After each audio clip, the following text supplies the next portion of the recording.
নমস্কার, আপনাদের সবাইকে পাপিয়ার হেসেলে সাদর আমন্ত্রণ। আপনারা সবাই কেমন আছেন? আশা করছি অনেক অনেক ভালো আছেন। আজকে আবার একটি নতুন ধাবা স্টাইলের রেসিপি নিয়ে চলে এসেছি। আশা করছি রেসিপিটি আপনাদের পছন্দ হবে। তো চলুন রেসিপিটি শুরু করা যাক। প্রথমে এখানে আমি গ্যাসের উপরে কড়াই বসিয়ে দিয়েছি। কড়াইয়ের ভেতরে দিয়েছি 2 কাপ মতন জল, আর তার মধ্যে দিয়ে দিয়েছি হাফ টিস্পুন মতন লবণ। দেওয়ার পর জলটাকে ভালো করে ফুটিয়ে নিয়েছি। আর এই সাইডে একটি ছোট সাইজের ফুলকপি, সেটাকে বেশ মাঝারি সাইজ করে টুকরো করে নিয়েছি। নেবার পর জলের ভেতর দিয়ে মোটামুটি 1 থেকে 1.5 মিনিট মতন আমি একটু ফুটিয়ে নিয়েছি। ফুলকপিটাকে এখানে সেদ্ধ করব না, শুধু একটু ভাপিয়ে নেব, যাতে এর ভেতরে যদি কোনো নোংরা থাকে সেটাকে বেরিয়ে যাবে। সেই জন্য আমি ফুলকপিটাকে একটু সময় দিয়ে ভাপিয়ে নেবার পর তুলে নিচ্ছি। আর ফুলকপিটা একটুখানি ঠান্ডা করার জন্য রেখে দেব। আর এই পাশে আমি একটি পাত্র নিয়ে নিয়েছি। পাত্রর মধ্যে দিয়ে দিলাম ময়দা 2 টেবিল স্পুন আর কর্নফ্লাওয়ার 1 টেবিল স্পুন। আপনারা যখন ময়দা ও কর্নফ্লাওয়ারের মিশ্রণটা তৈরি করবেন তখন অবশ্যই অর্ধেক পরিমাণে দেওয়ার চেষ্টা করবেন। যদি 1 টেবিল স্পুন ময়দা দেন তাহলে হাফ টেবিল স্পুন কর্নফ্লাওয়ার দেবেন, এই অনুপাতে দেবেন, তাহলে মিক্সচারটা বেশ ভালো হবে। আর তার মধ্যে আমি এখানে দিয়ে দিলাম পরিমাণ মতন লবণ আর হাফ টিস্পুনের একটুখানি কম শুকনো লঙ্কার বাটা। আমি এখানে শুকনো লঙ্কা বাটা দিয়েছি, আপনারা চাইলে গুঁড়ো ব্যবহার করতে পারেন, তবে বাটার টেস্টটা একদমই আলাদা আসে। আর এখানে দিয়ে দিলাম হাফ টিস্পুনের একটুখানি কম রসুন বাটা। দিয়ে এই মিশ্রণটা আমি একটু জল দিয়ে ভালো করে গুলিয়ে নিয়েছি। এই যে দেখুন, মিশ্রণটা খুব একটা পাতলাও হয়নি, আবার খুব একটা গাঢ়ও হয়নি।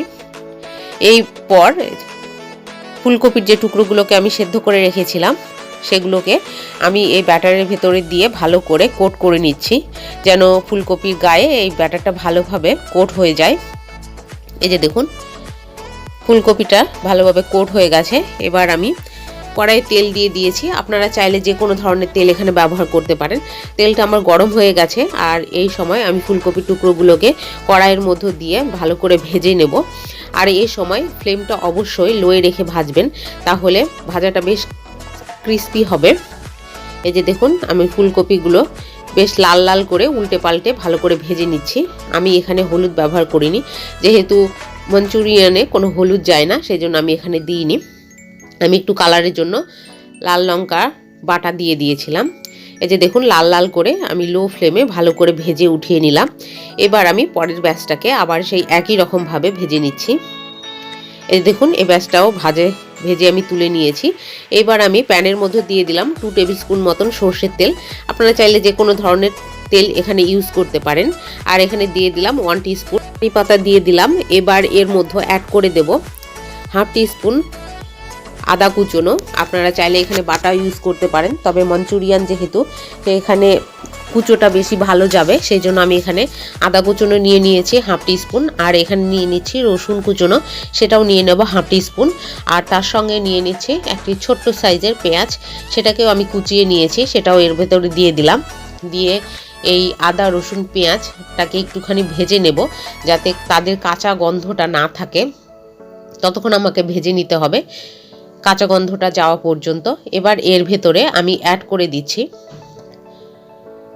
কুচনো কাঁচা লঙ্কা। আমি এখানে 2-3টে কাঁচা লঙ্কাকে কুচিয়ে নিয়েছি, আপনারা চাইলে এর পরিমাণ কম বেশি করে দিতে পারেন। তো দিয়ে আর কিছুক্ষণ একটু নাড়াচাড়া করে আমি এর মধ্যে অ্যাড করে দেব।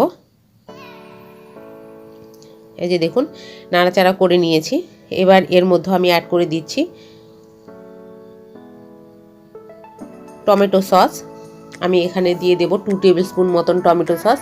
আপনারা আপনাদের মঞ্চুরিয়ানের পরিমাণ হিসেবে টমেটো সসটা অ্যাড করবেন। আর এখানে দিয়ে দিচ্ছি 2 tablespoon chilli sauce, red chilli sauce এটা। আর তার সঙ্গে দিয়ে দেব 1 টিস্পুন সয়া সস। দেওয়ার পর এই সব উপকরণগুলোকে ভালো করে আমি মিশিয়ে নিচ্ছি। ভালো করে মিশিয়ে নেবার পর গ্যাসের ফ্লেমটাকে অফ করে দিতে হবে, নইলে সমস্ত উপকরণগুলো শুকিয়ে যাবে আর মঞ্চুরিয়ানের গায়ে এটা ভালোভাবে লাগবে না। সেই জন্য সমস্ত উপকরণকে ভালোভাবে মিশিয়ে নেবার পর গ্যাসের ফ্লেমটাকে অফ করে দিতে হবে। আর এখানে আমি দিয়ে দেব ভেজে রাখা ফুলকপির মঞ্চুরিয়ানগুলোকে। দিয়ে ভালোভাবে মশলার সঙ্গে কোট করে নিলেই রেডি হয়ে যাবে আমাদের ফুলকপির মঞ্চুরিয়ান। এটা চাইনিজ ফ্রাইড রাইস বা এর সঙ্গে খেতে অপূর্ব লাগবে। এই যে দেখুন, একদম রেডি। এবার সার্ভ করলেই হয়ে যাবে।